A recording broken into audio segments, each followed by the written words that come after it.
Hey guys, அஸ்ஸலாமு அலைக்கும். Welcome to my channel. இன்றைக்கி என் பெரிய பொண்ணோட ஸ்பெஷல் டே தான். அவங்களோட பர்த்டே 6வது வயசு ஸ்டார்ட் ஆகிடுச்சு.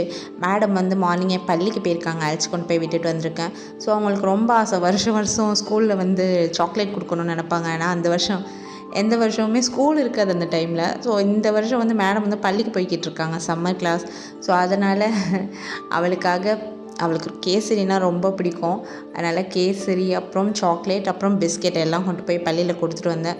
ஸோ கொடுத்துட்டு வந்துட்டு நான் கொஞ்சம் நேரம் தூங்கி எந்திரிச்சிட்டு வேலையை ஸ்டார்ட் பண்ணிட்டேன். சமைச்சு முடிச்சாச்சு.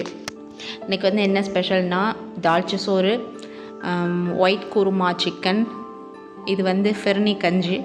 அவளுக்கு ரொம்ப பிடிக்கும், ஸ்வீட் ஐட்டம்ஸ் தான் ரொம்ப பிடிக்கும். இது வந்து தால்ச்சா. மேடம்க்கு வந்து பிரியாணி பிடிக்காது, ஸோ மசாலா ஐட்டம்ஸ் அதிகமாக விரும்ப மாட்டாள். அவளுக்காக தான் தால்ச்சா சோறுலாம் ரெடி பண்ணேன்.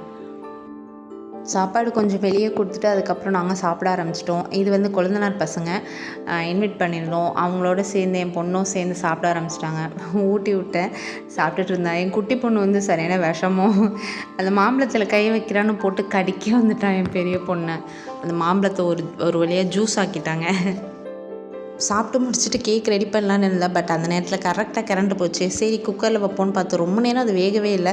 அப்புறம் ஒரு 1/2 hour சென்று கரண்ட் வந்துச்சு. அதுக்கப்புறம் ஓவனில் வச்சு ரெடி பண்ணிட்டேன்.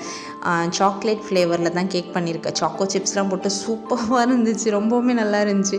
என் பொண்ணுக்காக ஆசையாக ரெடி பண்ணேன். ஸோ கடையிலலாம் வாங்கலை. அவங்க அத்தா வந்து கடையில் கேக்லாம் வாங்காதுன்னு சொல்லிட்டாங்க, தம் ரோட் தான் செய்ய சொன்னாங்க. இருந்தாலும் என் பொண்ணுக்கு வந்து கேக் வெட்டுறது தான் ரொம்ப பிடிக்கும். அதுக்காக தான் பர்த்டேவே செலிப்ரேட் பண்ணுற மாதிரி. ஸோ அது இருந்தால் தானே, அதுக்காக அவளுக்காக பார்த்து ஆயிலெலாம் சேர்க்காம ஒன்லி பட்டரில் செஞ்ச கேக்கு. ஸோ அந்த நாள் ரொம்பவுமே சூப்பராக போச்சுங்க. யாரையுமே இன்வைட் பண்ணல, அவங்க அண்ணன் மட்டும்தான். அங்கே பாருங்கள், குரங்கு விட்டையெல்லாம் பண்ணிகிட்டு இருக்காங்க. ஸோ அவங்க அண்ணன் மட்டும்தான், யாரையும் இன்வைட் பண்ணல. பட் கேக்லாம் கட் பண்ணி அக்கம் பக்கத்தில் கொடுத்தாச்சு. ஸோ என் பொண்ணு ரொம்பவுமே சந்தோஷமாக இருந்தாங்க. இந்த ட்ரெஸ் கூட நான் பர்த்டேக்குன்னு எடுக்கல, ரிலேஷனில் ஒருத்தவங்க கிஃப்ட் பண்ணாங்க. ஸோ அது அப்படியே இருந்துச்சு போடாமல். புது ட்ரெஸ் இருக்கேன்னு அதை அப்படியே போட்டு விட்டாச்சு. அதுக்கும் செலவு பண்ணல. எதுவுமே நான் பிளான் பண்ணலைங்க இந்த வருஷம். எதுவுமே பிளான் பண்ணல. அதுவாக எதுவும் ரொம்பவுமே ஸ்பெஷலாக நடந்துருச்சு எல்லாமே. என் பொண்ணுக்கு ரொம்ப ஹாப்பி. பள்ளிக்கு ஃப்ரெண்ட்ஸ்க்கு கேக்லாம் கொடுத்தது, கேசரிலாம் கொடுத்தது, ரொம்ப சந்தோஷமாக இருந்தாங்க. அப்புறம் அவங்களுக்காக ஸ்பெஷலாக ஒரு கிஃப்ட்டு வாங்கி வச்சுருந்தேன். காட்டவே இல்லை, 1 மாதமாக ஒளிச்சு வச்சுருந்தேன். ஸோ அதை வந்து இப்போ தான் காமிச்சிருக்கேன். அவளுக்கே தெரியாது வாங்கி வச்சது. ரொம்பவுமே ஹாப்பி ஆகிட்டா. அவளுக்கு இந்த டாய்ஸை விட இந்த மாதிரி மணி பாக்ஸ் சேவிங்ஸ், இந்த மாதிரி உண்டியல் வாங்கி கொடுக்குறது தான் ரொம்ப பிடிக்கும். அதுலேயும் ரொம்ப ஸ்பெஷலாக பண்ணணுன்னு இதை ஆர்டர் பண்ணி வாங்கி கொடுத்தேன். மேடம் வந்து ரொம்ப ஹாப்பி ஆகிட்டாங்க.